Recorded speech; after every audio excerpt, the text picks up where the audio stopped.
I do understand that you've long been ready. Colleagues, I'm just checking with colleagues at the back. Yes. All right, we're good to go. Thank you very much. Good day, members of the media. And I'd like to thank you for making the time to come through today and extend an apology for a rather late start.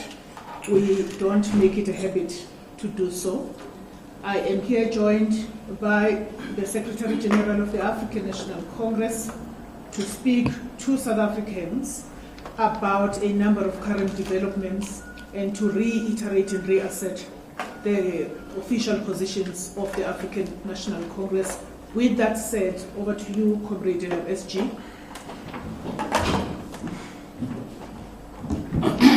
Thank you very much, Comrade Mahlengi, our spokesperson, ladies and gentlemen of the media.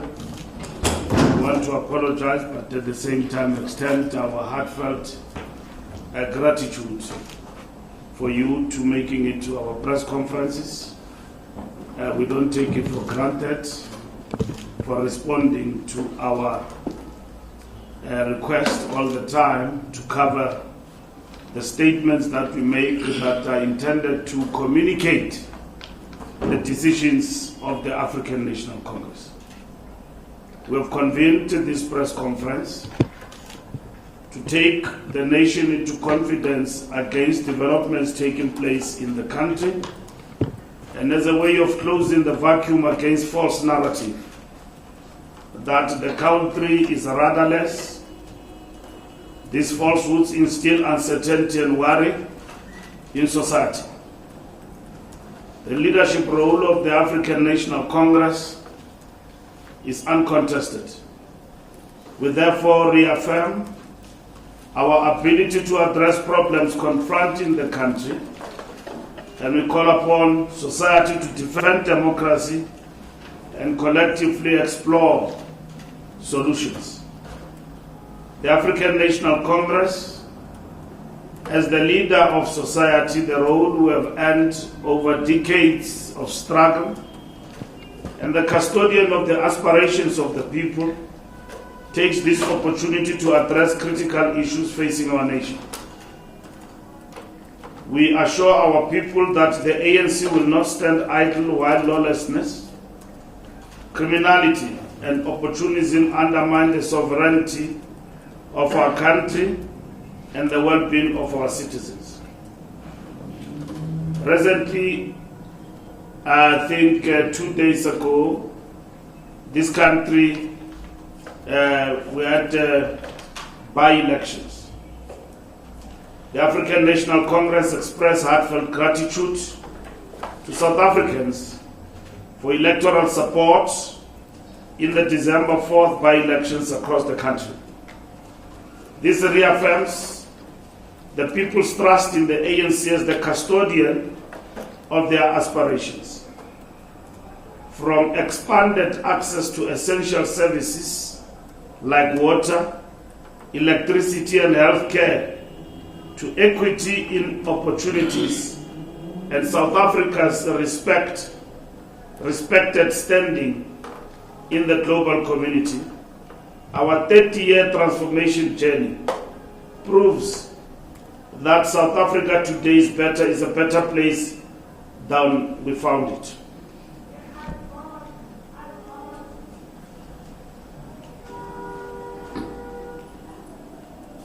This electoral outcome is a solemn mandate for the ANC to deliver, act, and lead decisively.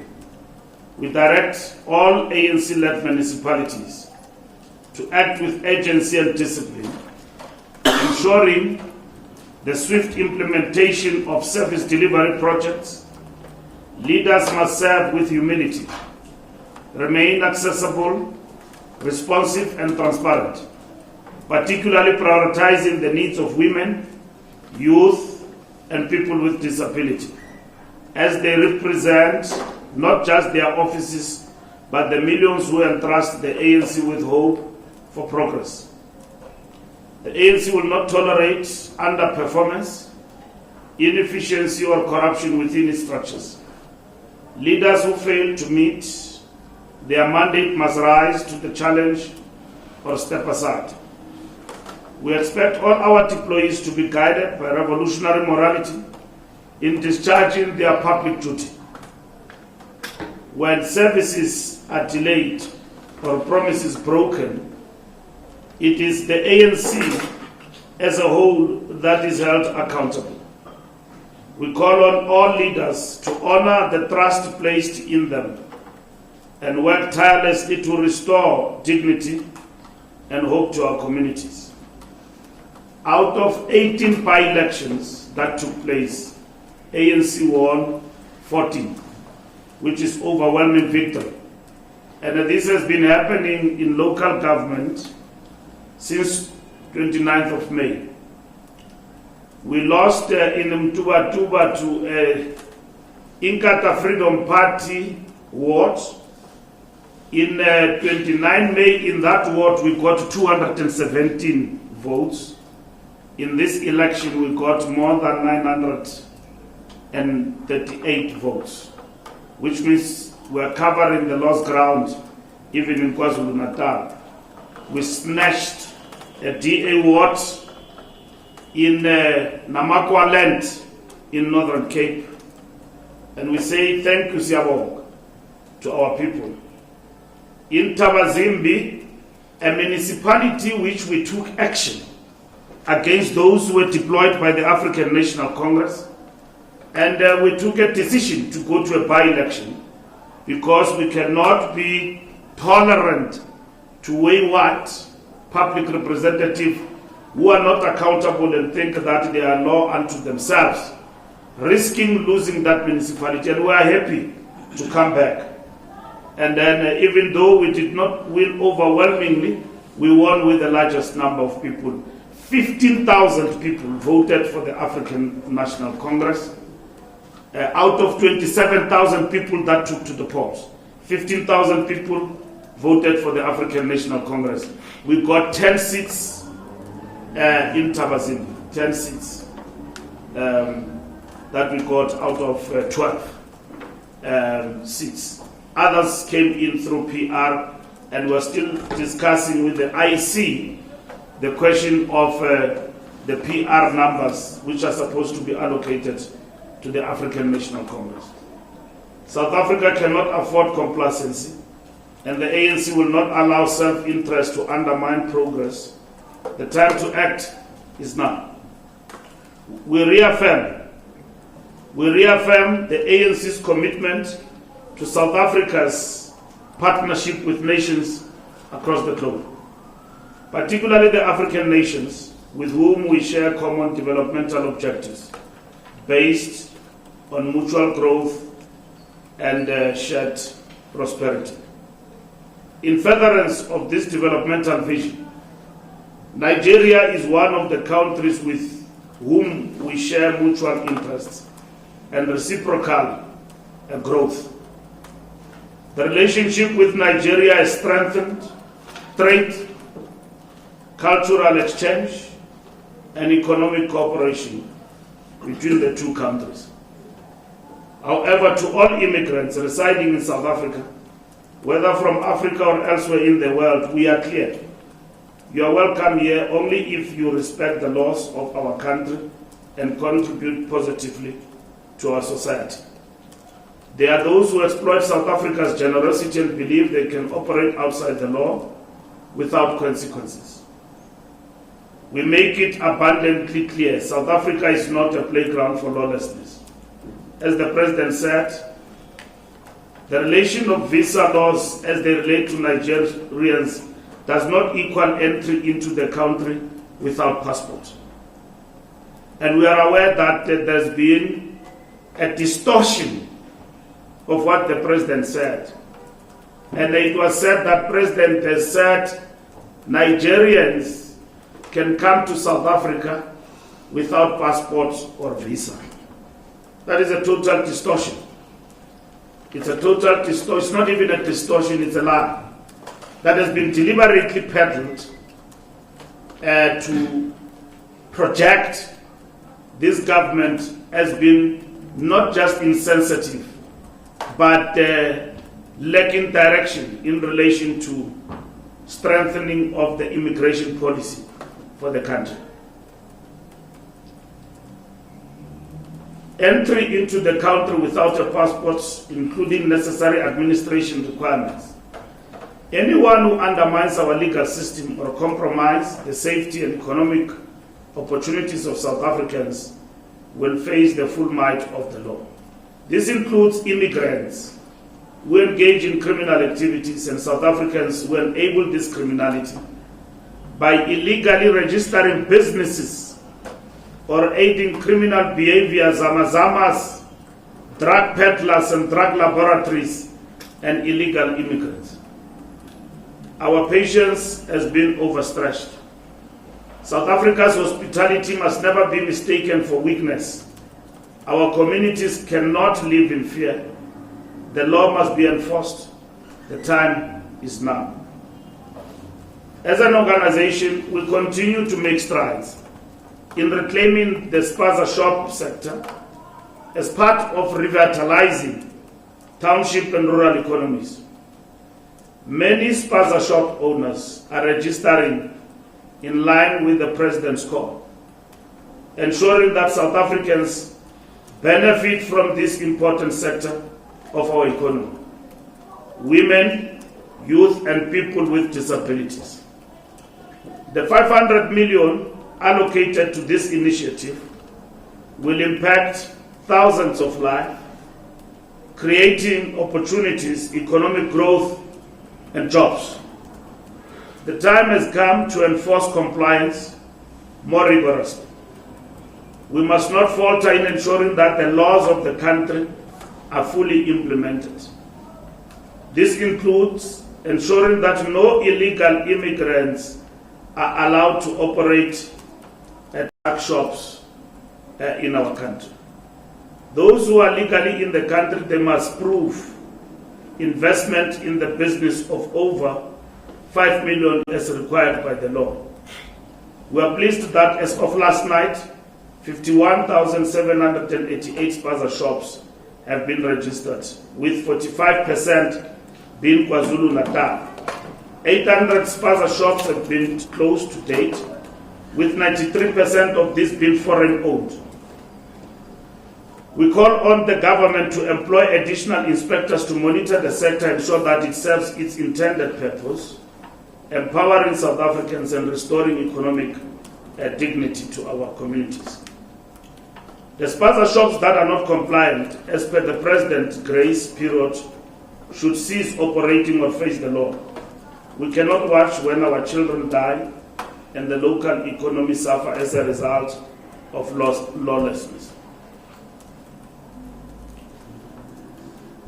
We will all recall that in our country, we took a decision that at some point that dealt with the issue of illegal immigrants in the space of Spaza shops. And there is a constitutional court judgment to this extent that those who have acquired asylum status in our country must be allowed to operate. As the African National Congress, we have mandated our government going forward as part of this campaign of the Spaza shops that we must preserve businesses like Spaza shops for locals, meaning only for South Africans. And government must explore in terms of the law of the country that this is implemented within a reasonable space of time. Spaza shops, small businesses, and all of that, we believe and we affirm that they must be preserved only for South Africans. We are aware, as we live in communities, that Spaza shop businesses have been affected, particularly by an influx of foreign nationals, who in majority have overtaken the locals because they've got unlimited supply of goods which are cheaper than the locals. Now we've got evidence that these goods that are cheaper, purported to be cheap, are not just cheap, but they are fake goods. And they are poisonous, and they have expired. From an intelligence point of view, we know that some, and in majority, have actually undermined the criminal activity in our country, have increased because they have supplied even the Tiki Lily phones, like that one of yours there, Tiki Lily phones, which have enabled criminals to surpass the police interception in many instances. And this has come from illegal foreign nationals. So the calls by our people that they must go, they must close down, are not far-fetched. They are based on empirical evidence on the ground. From an intelligence point of view, we know now that South Africans have also aided criminal activities of illegal foreign nationals and given them cover in the different communities. And we want to implore and call upon our communities that those among us who perpetuate illegal activities, they must not just be named and shamed, but they must face, they too, the power of the law in our country. In many areas in our country, RTP houses have been rented out to illegal foreign nationals. Anyone in South Africa, like we do when we go to other countries, we acquire the necessary documentation informed by the immigration laws of those countries. In this instance, we have emphasized to our government, as this campaign intensifies and launched by the President, in terms of the Spaza shops, which will be evaluated, that one, the illegal criminal activity must be wiped out. South Africans must work, and we must work together to get rid of these illegal activities. And we must clamp down, as we do right now, that those illegal Spaza shops, particularly by foreign nationals too, must close down, and those who are found must be deported with immediate effect. The people of South Africa must become the eyes and ears of government to act decisively in relation to this. Some among us in our communities have aided these illegal activities, including in government, by assisting these illegal foreigners to acquire legal status to operate in our country. We believe that Spaza shops and other small businesses must be preserved for South Africans going forward. We have implored in government to work on a policy, a regulation, and also the law of the country to ensure that this is implemented.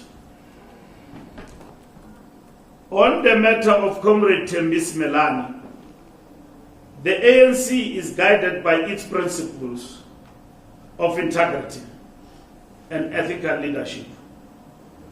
While the Integrity Committee addresses this matter internally, state investigations are continuing independently.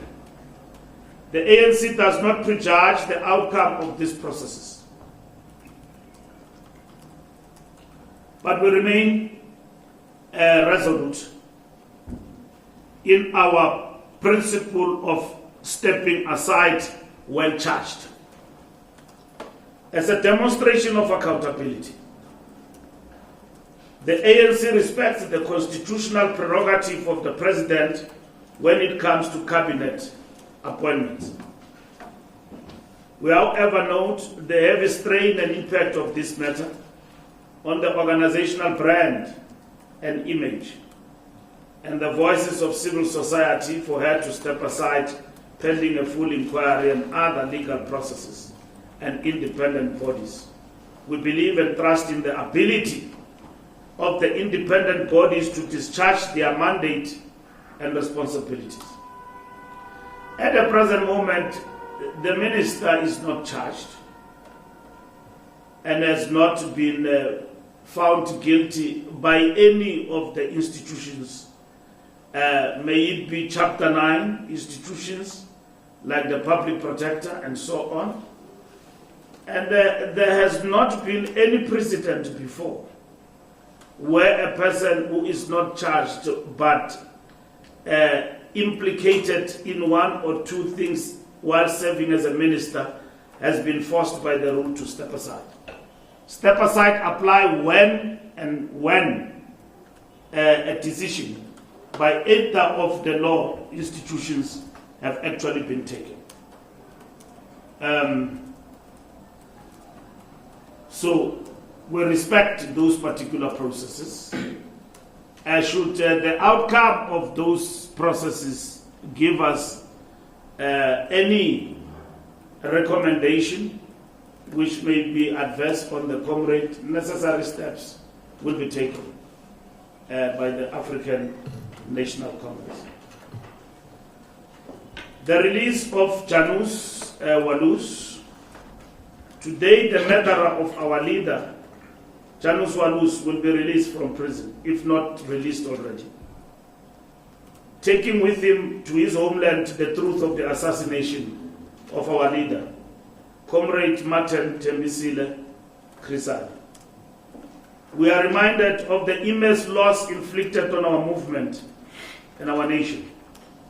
Janus Walus deprived South Africa of one of its greatest leaders, and his release without a full confession of his actions and conspiracies remains an injustice. The heavy blow that he inflicted on the nation is palpably fresh, considering its painful effect on Comrade Chris' children and his wife, Comrade Austin Hani. The assassination of Comrade Chris Hani was a well-orchestrated scheme designed to plunge the country into chaos, an attempt to subvert the course for a negotiated political settlement, thus deferring a dream for a democratic South Africa after many years of apartheid subjugation. This move was well calculated. Ironically, the brutal killing of Comrade Chris Hani, his selfless dedication to the struggle as a disciplined commissar of Umkhonto weSizwe, the People's Army, brought us the freedom and rights we enjoy today. This is a sad and painful moment for the Hani family, the ANC, the working class and the poor, and the South African Communist Party, for which he was the General Secretary. We, to the conscience, Janus Walus, we call on the conscience of Janus Walus to tell the whole truth about the forces that orchestrated this heinous act. We call for a comprehensive inquiry into the assassination of Comrade Chris Hani to expose the full scope of this crime and bring closure to his family, the ANC and the people of South Africa. South Africa is no home for assassins and murderers. Walus must leave the country now. Lastly, the so-called national shutdown, which was conducted on virtual discourse. We dismiss the so-called national shutdown as nothing more than a failed attempt to sow chaos. These opportunists have no plan for building South Africa, but only destruction. To our people, we say, reject these distractions and remain focused on rebuilding our communities and creating opportunities for all.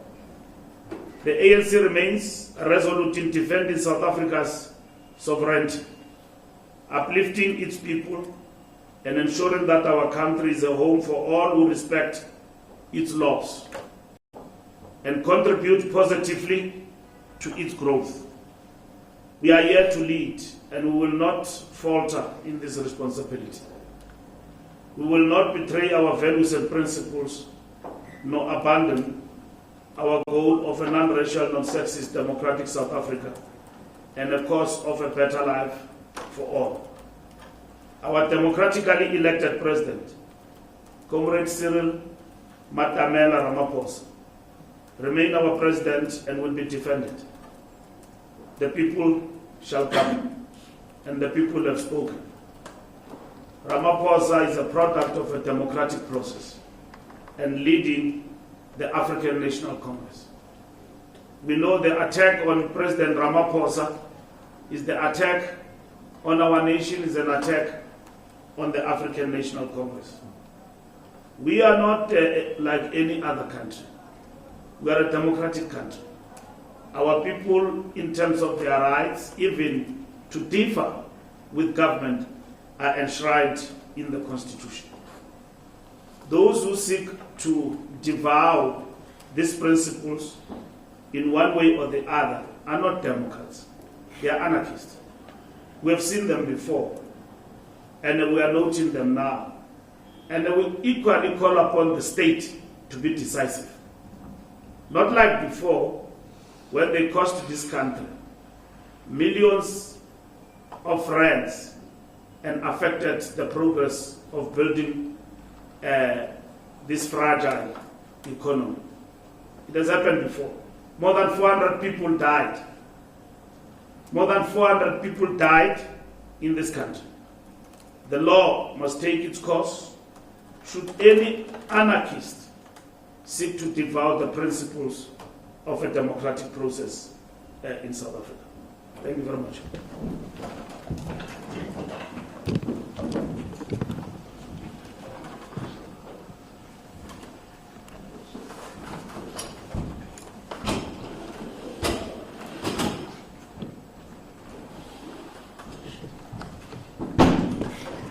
Thank you very much, Comrade SG. At this point, I will turn to yourselves, media colleagues, for any questions you may have. Shall we start with print? I'll start with yourself. And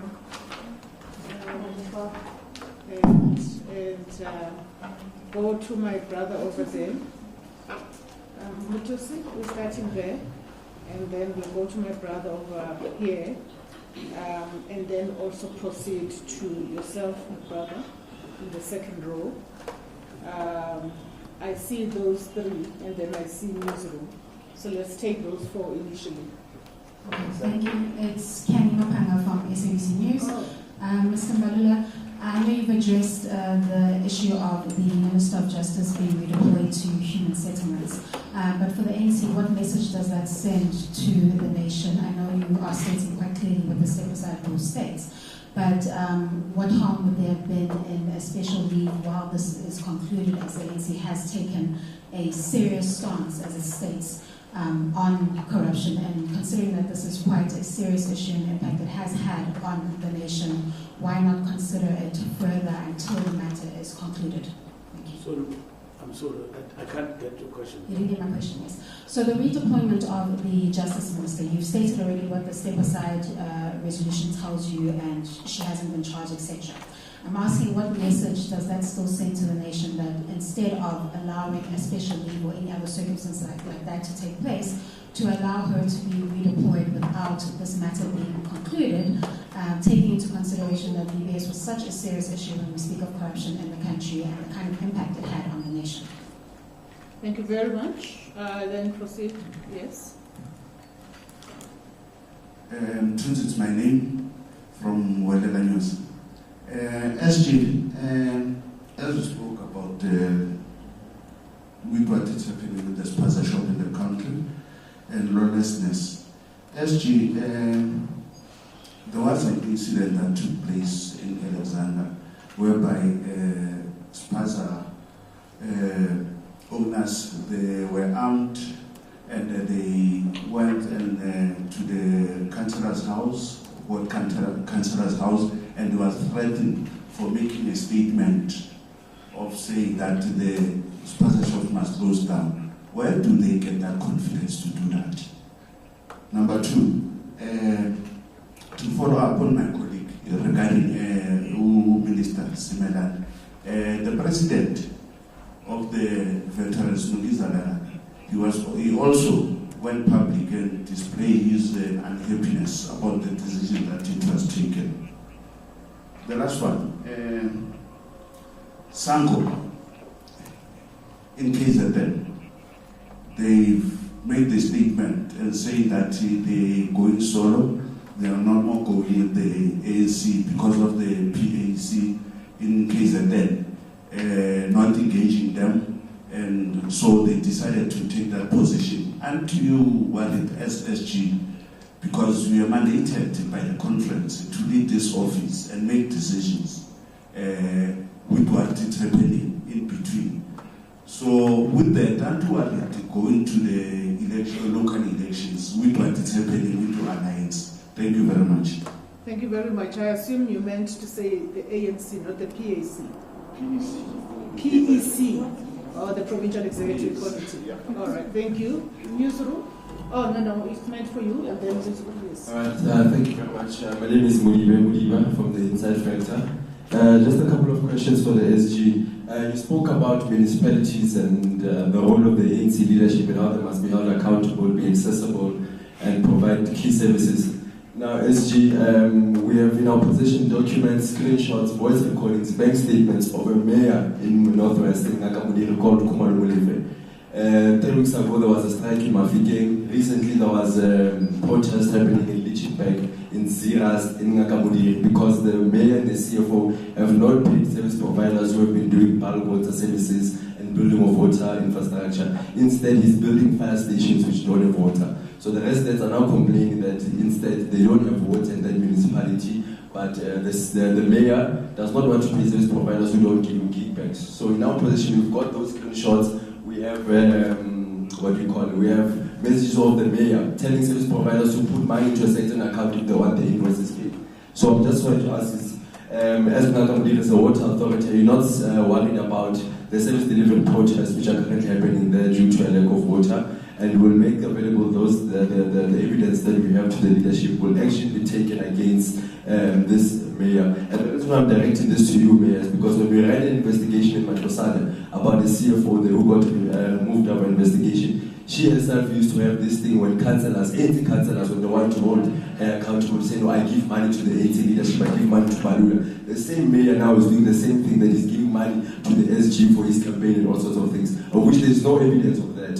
So I just, yes. So are you not worried that your name often gets used by these municipal officials to essentially take taxpayers' money and then hide behind that they give money to the ANC, but the evidence shows that they take money for themselves to buy themselves homes, building themselves mansions and buying luxury cars? Thank you very much. Thank you very much. For this round, I think we'll end with Newsroom and then take the second round. Okay. Junior Kumalo from Newsroom Africa. SG, the first question is on the Minister of Human Settlements now, SABC. She appeared before the ANC's Integrity Commission. She presented herself to the Integrity Commission. She also wrote to the President. What are the findings of that integrity? What did the Integrity Commission find after it spoke to her?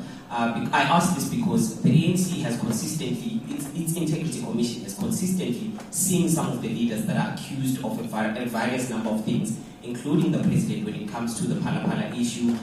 Some leaders like Ozweli Mkhize as well have appeared. The ANC promised South Africans after its NEC, the last NEC that it held, that it was going to be transparent when it comes to these reports. We still have not seen these reports. So is there any accountability? Because this structure that's supposed to be a watchdog in the ANC seems to give reports to the ANC, NEC, and those reports are never published. The second one is on the Yanis Walus. the family is unhappy. The Hani family is unhappy that government officials only went to them at the last minute. I think it was yesterday that they went to them. I might be wrong about the dates. But does this also not harm your relationship, especially with the SACP, given that the SACP has already indicated that they want to contest the elections without the ANC? And when it comes to Tawazimbi, I just wanted clarity, SG, on whether the ANC has lodged a formal complaint with the IEC when it comes to the PR seats. Because yesterday we saw the provincial secretary of the ANC storming into the results center, shouting at the IEC. But also, that's an easy situation because there is a formula that is used to calculate the PR seats. So why is the ANC waiting for the IEC to explain to it how the seats were allocated when there is a formula that is used to calculate these seats? Thank you so much. Thank you very much. I'll turn to the SG.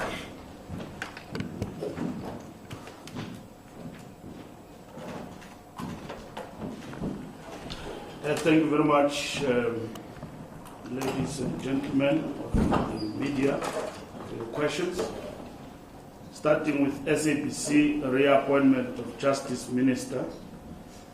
Of course, we note the concerns and disapproval of the appointment of the minister to another position, particularly by our veterans.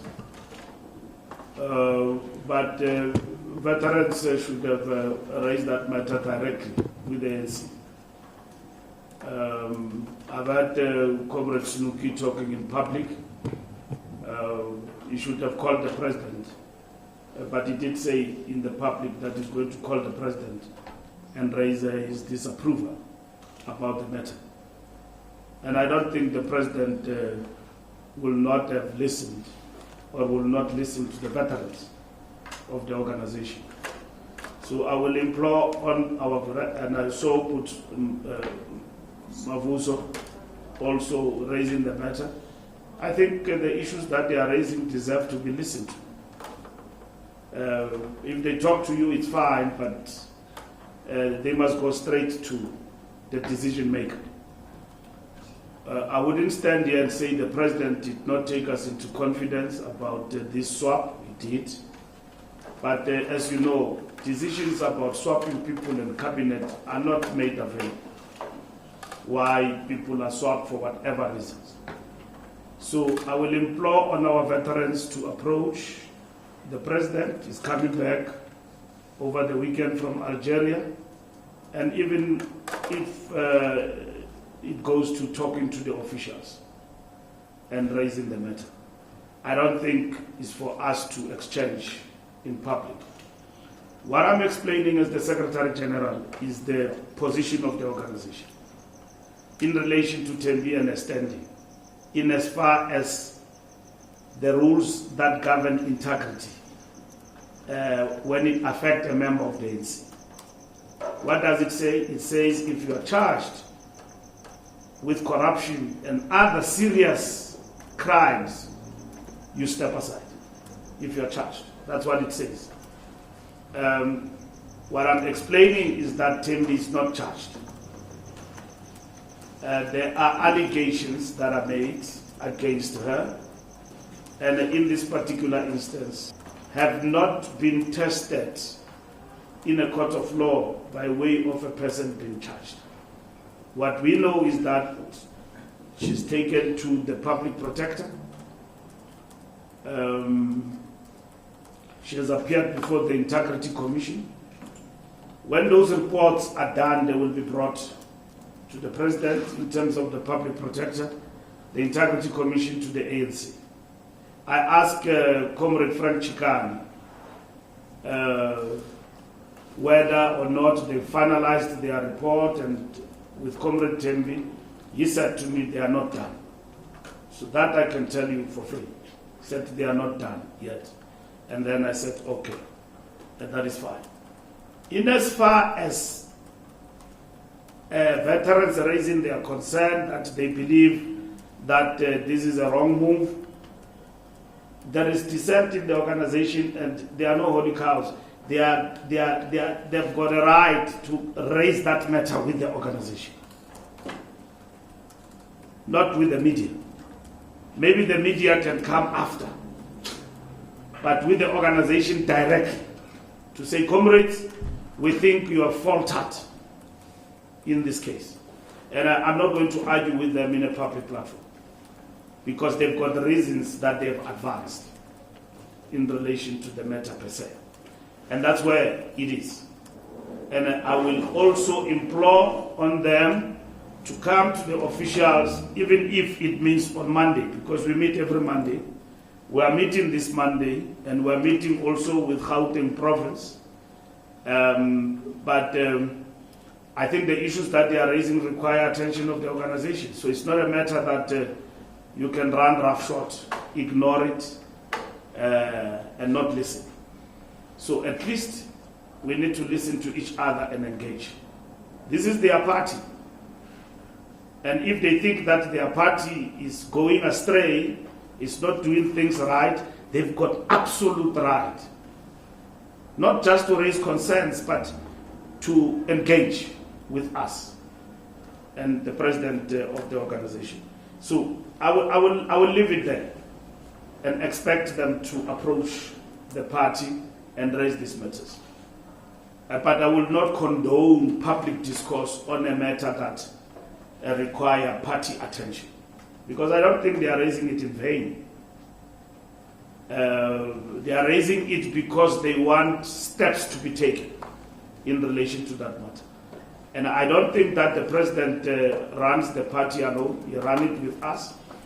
And if leaders of the ANC and older people of this party who've got nothing to gain in any way, correcting our image, and they approach and they say, in relation to this decision you are wrong, we need to listen to them.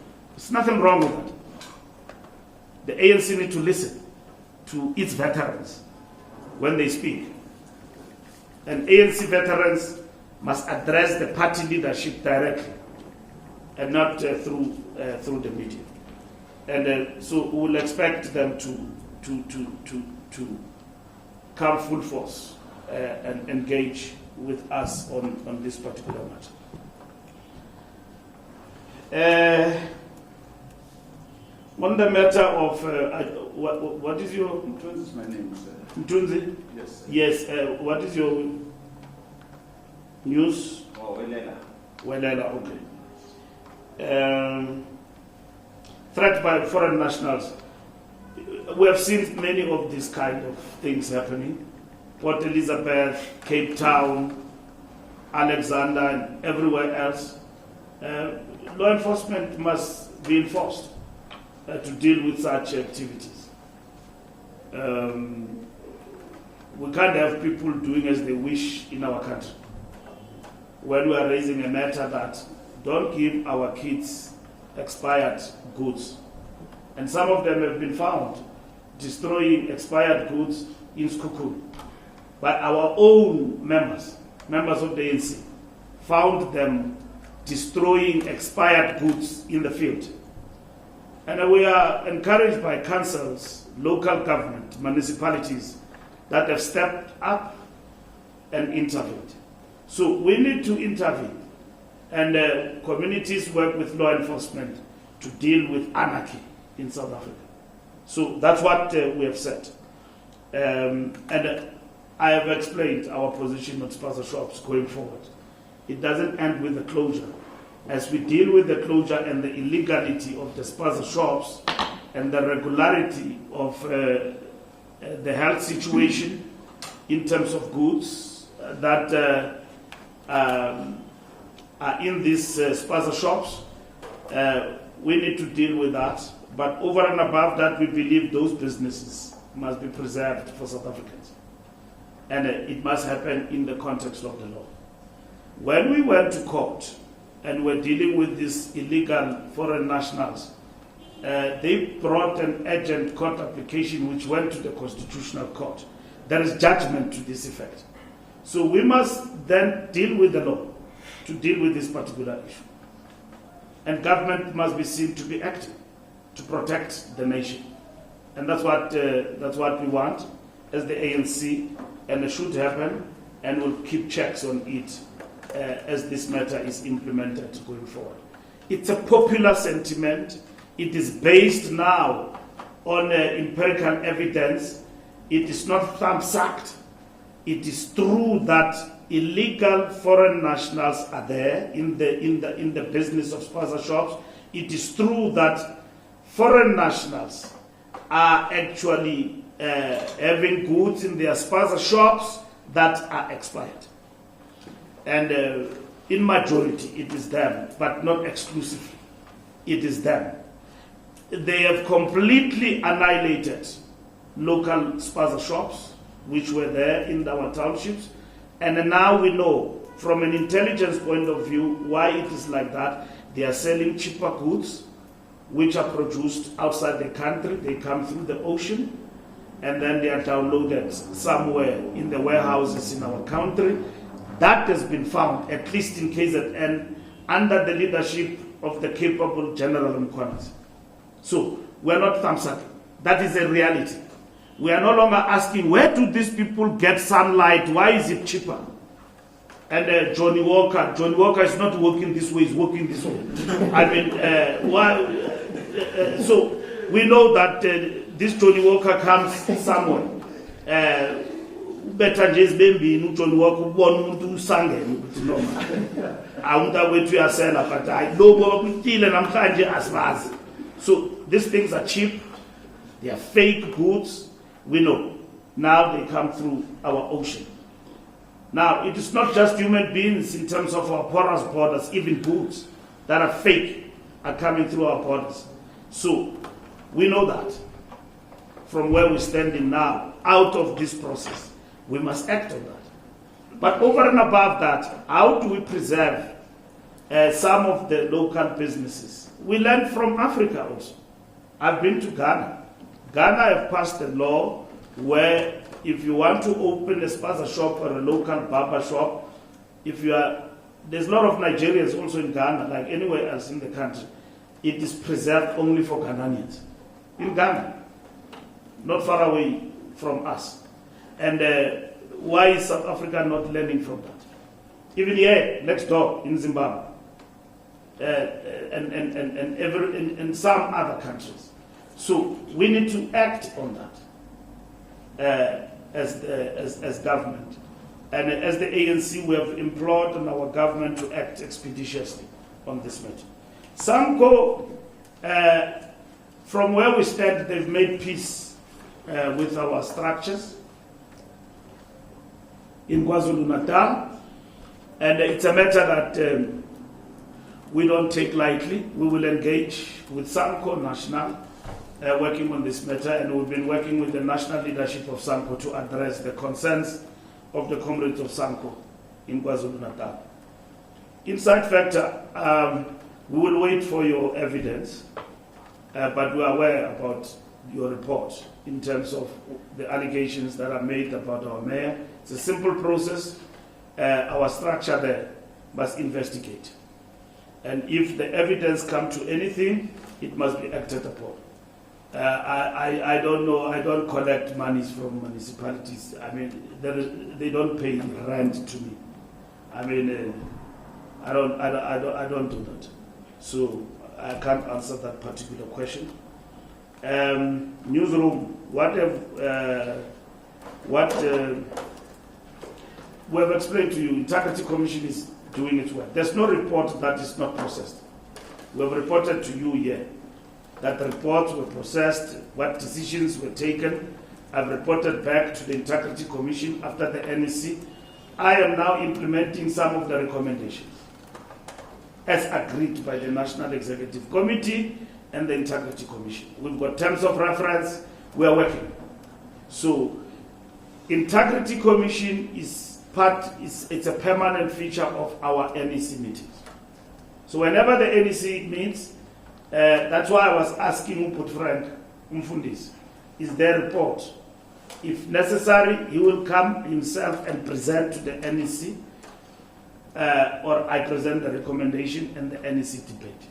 So We will perfect our systems as we move on, but we're determined to deepen and entrench integrity, because that is a key value for the African National Congress. The Hani family, I can imagine that ousting, how does she feel? I don't think she can be expected to be happy, just like ourselves. We opposed that parole. We opposed the release of that Janus Walus. We lost in the court of law. So the parole is over. He must be deported back to this country. That is our view. We will work with the Hani family and the Communist Party on whatever that is necessary that needs to be done. Because Janus Walus didn't tell the truth. Who sent him and all of that. We know that W. Lewis died as well. But this was the work of the right-wing fringe in the country that seek to undermine the forward momentum of the struggle towards attaining political power in our country. And Nelson Mandela and the leadership of the ANC were decisive. That those who seek to plunge this country in a civil war and take us back, they failed because of the decisive leadership of Nelson Rolihlahla Mandela. Tabazimbi, no, in the elections you launched a complaint. We're working with all political parties. We will form government in Tabazimbi. We're positive about that. What we did not understand in terms of what is this? The formula. It's a matter that we have not launched a complaint. We raised it with the IC, so in the multi-party forum. So they are looking at it because we raised important questions in relation to that. We raised important questions in relation to that. So they've got to clarify with us. I'm sure by now I will get the report when I'm done in this press conference. Thank you very much.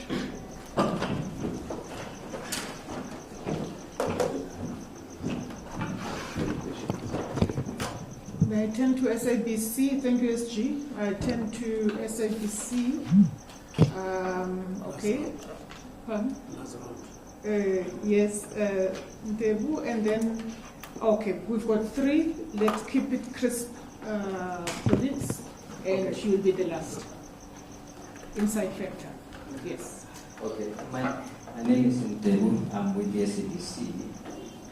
Secretary General, well, I had a question about Spaza shop, but I think you answered that when you started, because it has been my wonder for some time. What country are we? But you've answered that. Thank you, sir. The second question on the Krizani. It's almost 31 years now since Krizani was killed. The murderer is now leaving the country, but now you said he must leave like now. Because the ANC, the SAC, and the family are not happy. For 31 years now, you say, again, there must be an inquiry. So what do we seek to achieve now with the inquiry that he has been here for 30 years, and if he has gone and left the country, we need to get someone out of the country to really answer for something that we should have asked him for the past 30 years. We didn't do that. Is that possible that we can? And then again, it goes back to the policy failures in South Africa, where a murderer like Janus Walus, who's been in jail at some point in the TRC, found that he didn't disclose anything. But he served whatever years he served, and he's now eligible for parole. Do you think really our laws are intact to an extent that they can hold the people that we need to hold accountable? Don't you think, again, it goes back to our laws, that sometimes our laws are legs and they're just contradictory? Because we want justice to be seen, to be done. But here's the man who has done this thing, and he's just leaving the country, and he'll be forgotten. There's nothing that we can do. Thank you. Thank you very much. For you, FM? Oh, okay. You can go ahead, Samtanda. Thank you so much. My name is Samtanda from News 24. SG, I'm going to start with the Mr. Malula, I want to start with the Spaza shops. I apologize for taking you back to it, but I just need clarity. Are you saying that once the law and the rights matters have been sorted, only South Africans will be allowed to run Spaza shops? Are you prepared for the backlash that might come from civil society who might be representing foreign nationals, especially if you're talking about deporting people immediately? It then becomes a matter of families are here, there are babies, they were born here. What is the situation around that? And then Tabazimbi. Do you know who the ANC is willing to work with there yet? We all know what happened there. I understand there were parallel mayoral committees. How is the ANC, what's the ANC going to do different this time around? The IEC yesterday actually said that we're back to square one because the council is hung. So how is the ANC going to navigate that differently? And then, my question around what has been covered by Brandon, thank you. I have a question around, I sat down recently with Mr. Suk Maxim, Ukraine's special advisor to the Middle East and Africa. And during the conversation, he said that a delegation from the ANC and the DA to Ukraine would help their peace efforts. Do you agree? Is this something that you would entertain? Would you actually take, you and your counterpart in the DA, would you go to Ukraine? Thank you. Thank you very much. UFR? Thank you, SG. My name is Awal Mawalewa from UFM. Firstly, just to amplify Siamtanda's question, to be specific, some South Africans feel like the Human Rights Commission is playing a rather oppositionist role. I just want to find out if the ANC shares the frustration. And a bit of a long question of mine. You know, the current immigration crisis, some believe that it's self-inflicted, in that in the 90s, the ANC government signed a number of UN conventions that, among others, barred the government from erecting electric fences at the border or setting up refugee camps, which on its own naturally would have invited a lot of foreigners who were experiencing a lot of discomfort in their own countries. So now the same law then comes and says you must invest 5 million rand into the economy in order to do business here. When we have so many foreigners here on asylum seeker permit, is it not a contradiction to expect somebody that is fleeing for their life to suddenly have 5 million rand to invest in the economy, particularly now with this Spaza shop thing? Don't you think some of those immigration laws need to be amended so that they are realistic? And on the issue of the visa waivers for the Nigerians, the DA has been lobbying that the same privilege be extended to Ukrainians, with the argument being that they will bring in a lot of skills that we need in the economy, along with the argument that actually South Africa being in BRICS is just a romantic thing. There's no actual benefit that trickles down to the men on the street. And over the weekend we saw some kind of a threat from Donald Trump that if you, in BRICS, you end up adopting another currency, dropping the dollar in the process, there will be consequences in the form of tariffs. So I just want to find out how certain is the ANC on its policy of being friends with Russia, China, the Global South, whether with all these threats by the US and the continued pushing by the DA to say you should be looking towards the West, whether such things make you want to revisit your stance on these international issues.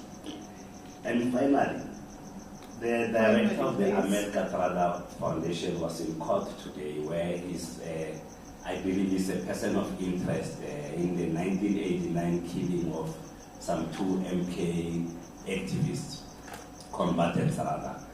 Any comment on that? It's not a criminal matter, but clearly the authorities are not happy with the version of events that he gave at the time, and that is why there's now a formal inquiry that was today postponed. Thank you. Thank you very much. Just one question.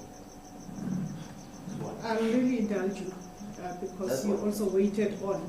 Yes, the and Just then one I'll come question. to I'm you. sorry, Secretary General, just a parting shot. I know that you're meeting the ANC in Gauteng on Monday. You're meeting them on Monday. But I just want to know, is it fait accompli that the two provinces will be disbanded? Is it a foregone conclusion? I mean, I'm saying this against the backdrop of your interaction with the media, I think, on last week, that there is nothing that can be done really for Gauteng and the case again. Thank you very much. We move this side, notice. That will be the last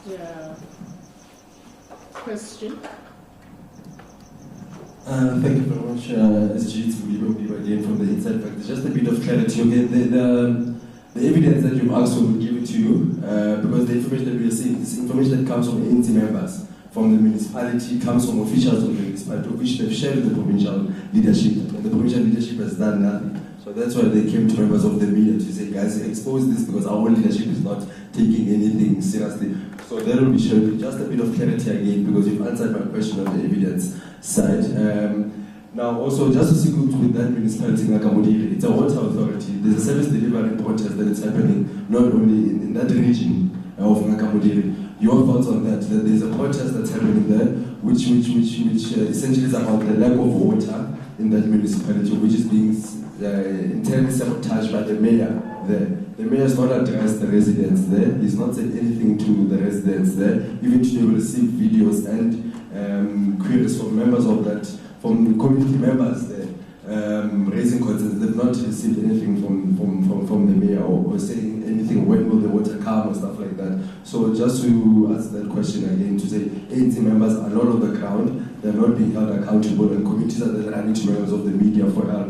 And then my final question with regards to the Spaza shops, you've talked about intelligence and how you've received intelligence which you agree with. But don't you think that it's too late now? Because the ANC has been in government for 31 years now, and you guys have been running state security essentially. So just can we put some blame to our own state security for not picking up this threat 20 years ago, 15 years ago? I know Kumbuzo is trying to do that now. She's trying to restructure the state security office and all that. But would it be fair enough as members of the media to put blame on our own state security, not the current minister or the minister before, but ministers since 1994, during the time of Mbeki, of Zuma, who have not picked up this issue of foreign nationals, how they have firearms in their spazas, how they are selling fake food. Thank you. Thank you very much. Over to you, SG.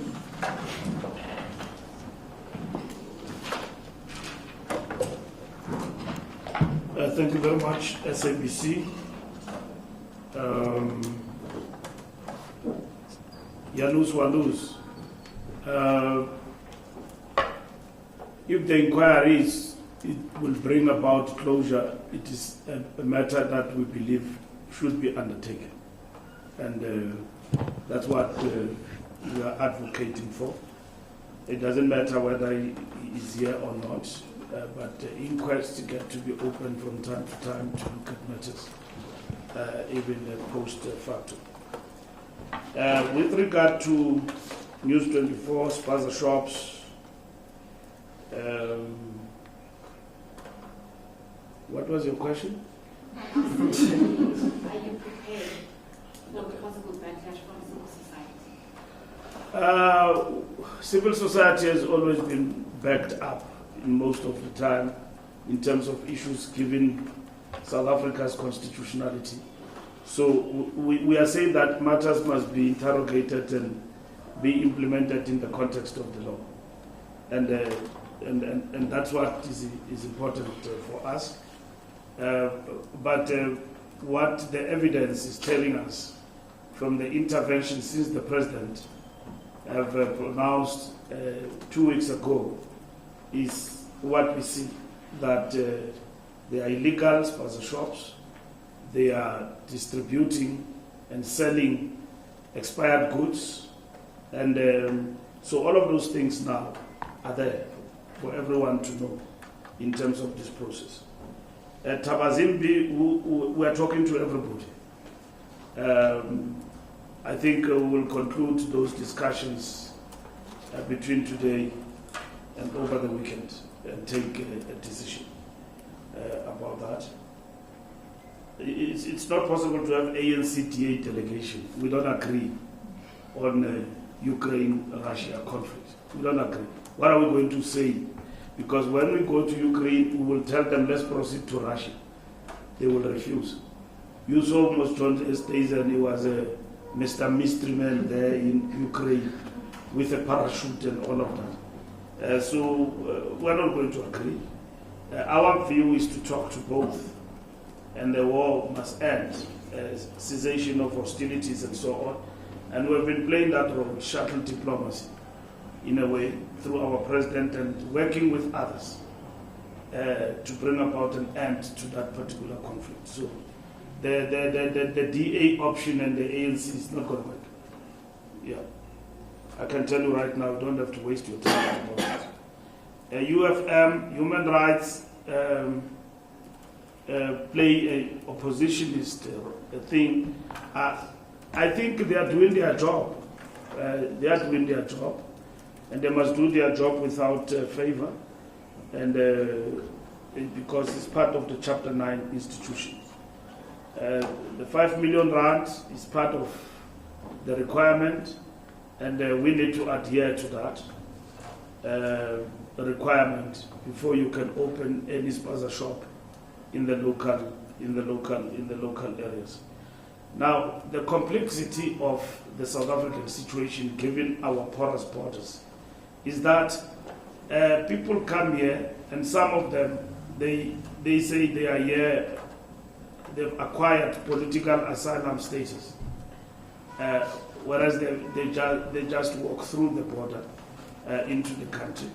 Yet there is a process. If you want to acquire political asylum status, South Africa, indeed, it has signed a number of conventions that recognize the importance and the respect for refugees. So it's a matter that going forward as well will be interrogated as we deal with this difficult situation in our country. Visa waivers for Nigerians. You see, the distorted view in the public is that President Ramaphosa said Nigerians can come to South Africa without passport. They don't have to acquire visa, whatever that was perpetuated. Now, the reality of the matter is that South Africa have got trade relations with Nigeria as the biggest economy in the country, and that is a fact that we need to understand. Just like China, America, and everybody. Now, in terms of that arrangement, what we know is that in 2006, Nigeria became South Africa's largest trading partner.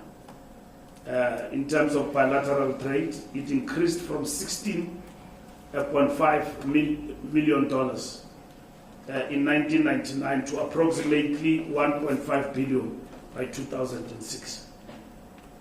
The current trade dynamics is that Nigeria now accounts for 64% of South Africa's total trade with West Africa. And then total trade between the two nations stands at over 3 billion. There is also a collaborative framework. 34 agreements and MOUs are in place, spanning economic, technical, scientific, social, and tourism sectors. These agreements signify a strong foundation for diverse cooperation.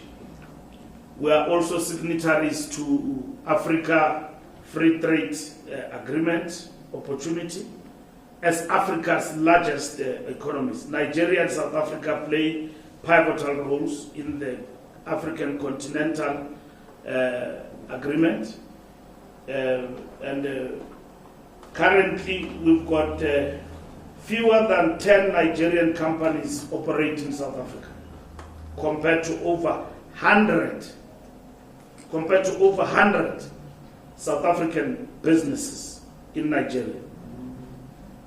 To meet President Ramaphosa's call for more Nigerian products in South Africa, Nigeria needs to enhance its corporate culture and business presence. Now, it is in that context that the President said, you would have said that we must liberalize in order to enable these business people to be able to come and do business here in South Africa. Now, South Africans, when we go to Nigeria, visa requirements for business are very easy. For business or for tourism, it's very easy. I can wake up now and go to Nigeria. I don't even think that visa is required, and so on. Now, the South Africans, what they are cautioning and which they was a complete distortion of the president's view was that somebody says, President Ramaphosa says that Nigerians must come to South Africa walking and without even a passport. I mean, there will obviously be an uproar. There is no context that we're talking trade relations here with the country. The same as China. The Chinese government is doing a lot of business. You can see their cars here. They say that visa requirements to come to this country are stringent. And then the president went to China and said, we will look into that. It's the same statement that applies in the Binational Commission with regard to Nigeria. Now, for political expediency, this is distorted deliberately in order to give a wrong interpretation. The number, from a tourism growth point of view, the number of Nigerians visiting South Africa for tourism has increased by 20% over the past year. This increase has contributed to the 95.1 billion rand, which is 5.3 billion US dollars in direct spending recorded from international visitors during the 2023-2024 financial year. And there is a growth potential in terms of Nigeria and South Africa as economic giants. We must continue deepening that collaboration to unlock Africa's full potential, especially under the framework like the Africa Free Trade Agreement. Now, there's no way we cannot trade with Nigeria, which is the biggest oil trading partner with South Africa, oil which we don't have in this country. So this is what the president is talking about. So let's address the question of porous borders and the illegal immigrants and not misconstrue that with the principled position of a country. Even if ANC can be out of power, anyone who's going to come is going to deal with this. We don't exist in an island. We exist and grow with other countries. The same as with America. And that's it. The same as with Europe. And we will say the same as with Asia. We'll make the same statement. What is an outcry amongst our people in terms of our immigration policy is that it must not be lax, it must be strengthened in a way that it doesn't allow the country to look like it is acceptable to be here illegally and all of that. And then we must deal with the question of the porous borders, and that's what is said. Comrade Sean briefed the ANC about this. and we leave that matter to the courts. I was with him, and he explained to us what this inquiry is about, and he has made the statement there. So we'll get the feedback from there. But Comrade Sean Bolton is one of the most trusted Umkhonto weSizwe operatives, and he discharged his work and his liberation movement fighter status with diligence. So we're taken aback about this inquiry, but nonetheless we're monitoring it. We have also sent lawyers for a brief to understand exactly what is happening about this particular matter. So we don't want to jump into conclusion and all of that and prejudge the work that is being done. We are observing that as the ANC because we have taken a blanket indemnity for all freedom fighters in this country. We can't be equal to apartheid monsters that killed our people. So we will observe that process legally as to what is it about. There's no fait accompli in terms of Gauteng and KwaZulu-Natal. We'll meet with them. It's a process. And then from there we'll go to the NWC. From the NWC we'll go to the NEC.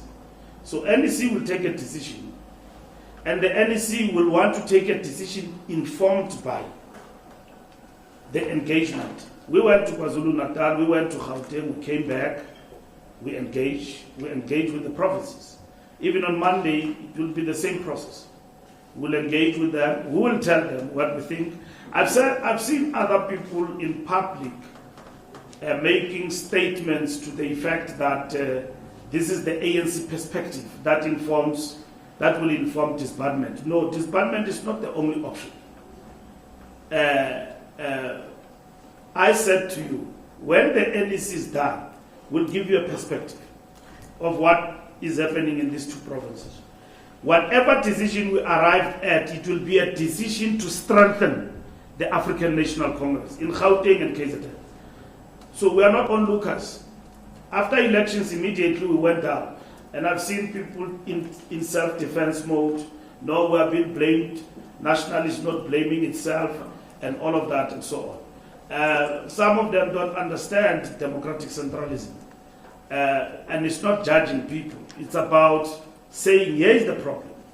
If you diagnose a problem, you must also come with a prognosis. Okay? And then from a health perspective, if you turn sinus, sinus, and then a proper one. So that's what the NWC is doing. It's doing its work. What needs to happen there, and then we'll take those options to the NEC, and the NEC will decide. There's no fait accompli. And I know people are running around, they are phoning NEC members left and right, hey, don't disband us. Others are saying, if you disband them, make me this, make me that. So we know that. Now, the point is, this is not a game. It's about the life and death of the African National Congress. The ANC must recover in Gauteng and KwaZulu-Natal. And that is not about personalities.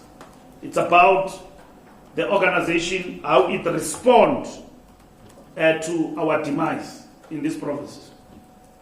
We did not even drop in these provinces. You can't even start to compare. As much as we dropped everywhere, we did not drop. We are out of power. We dropped below 50%, 35% in Gauteng, 17% in KwaZulu-Natal. We lost elections. We are number 3 in KZN. As much as we are number 1 in Gauteng still, but we dropped. And then you want to compare that to another province that is still in power. We are fighting to come back. We've got the biggest metros in these areas. Our biggest metro is in KwaZulu-Natal, is eThekwini. Here in Gauteng we've got 3, Ekurhuleni, Johannesburg, and Pretoria. And you want to tell us that the leadership of the ANC must fold arms and not do anything. Because if you do anything to reinforce yourself you are dealing with egos of people. It's not about that. Even if it means we must lose friends in decision making for the organization, that must happen. Decisions have always been taken in the ANC. It will not be for the first time. Any leadership that does not take decisions, it's not leadership. Leadership is about giving direction. Even if that decision means don't disband, leave these comrades, reinforce them, or don't reinforce them, don't disband them, let the status quo remain, it will be a decision that will be interrogated scientifically. Why things must remain the way they are. So there's no one way, Ntemu, and there is no fait accompli, and I will be happy if there was. There is no fait accompli. We're engaging with the comrades, and we've been dealing with that situation for quite some time now.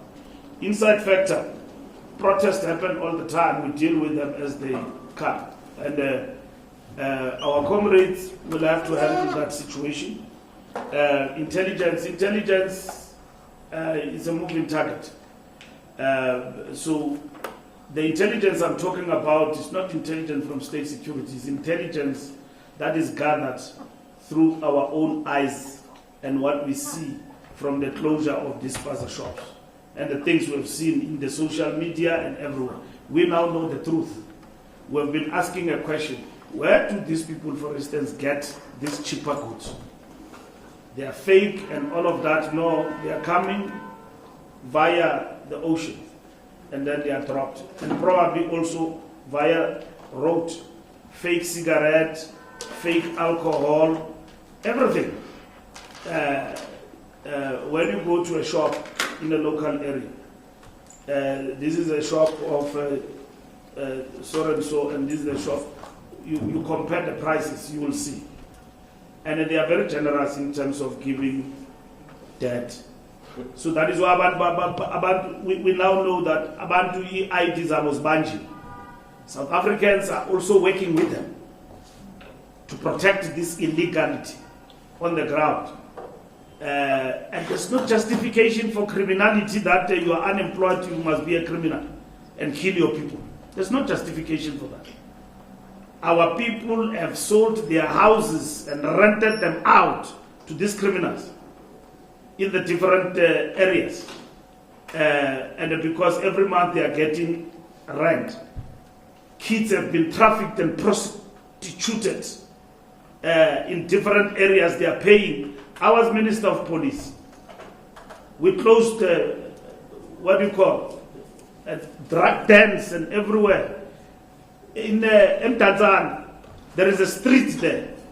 And when we went inside, there were small girls, as far as Umtata, who were doing prostitution, selling their bodies and paying to some chap from Tanzania and Nigeria in those brothels.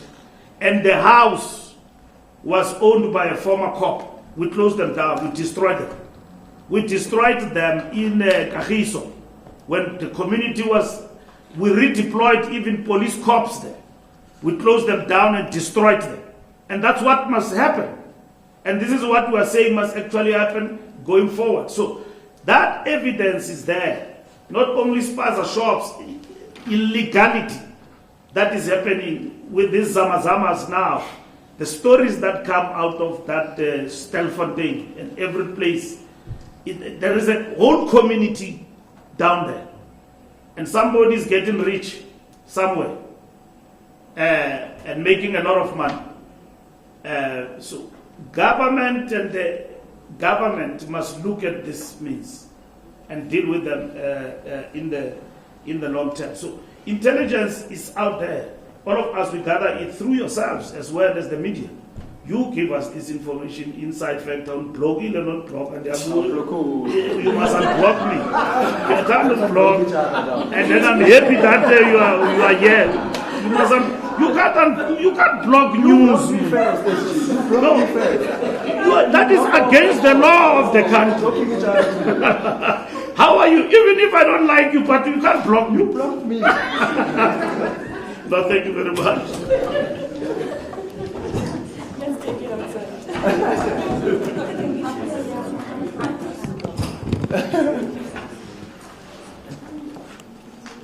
Thank you very much. We had, I think we had said this is the last bite, SG, but we do have online and we do encourage people to utilize the platform to get information and hear from the ANC itself. Kamukelo Michela from IOL. I just want to sensitize the SG to maybe or just offer.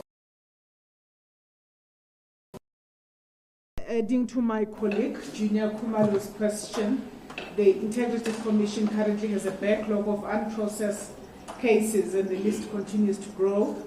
Are the plans to move forward with prosecutions anytime? I do know that the SG attended to this question, but attended to this question about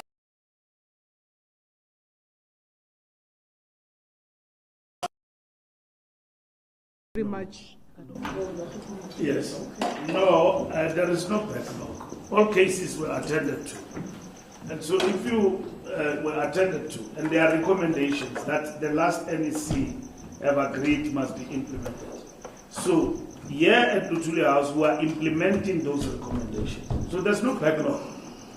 Cases set, and then decisions were taken, and that's it. Any case that comes now, going forward, it will feature on the agenda of the NEC. So there's no backlog. We've got terms of reference, we've got the Integrity Commission that is operational. So there are recommendations. I've reported to the Integrity Commission.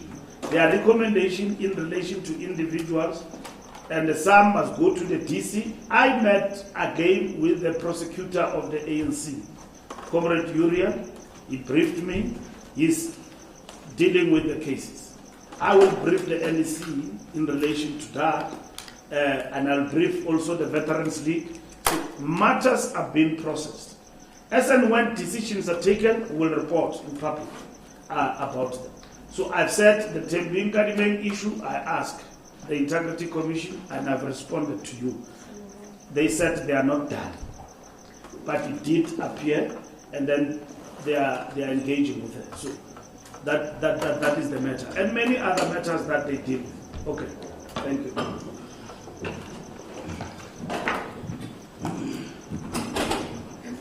With that, thank you very much, colleagues. We are available for follow-up interviews. We are adjourned. Thank you. Don't go for Christmas. Still busy. Mudiba, you must have blocked me.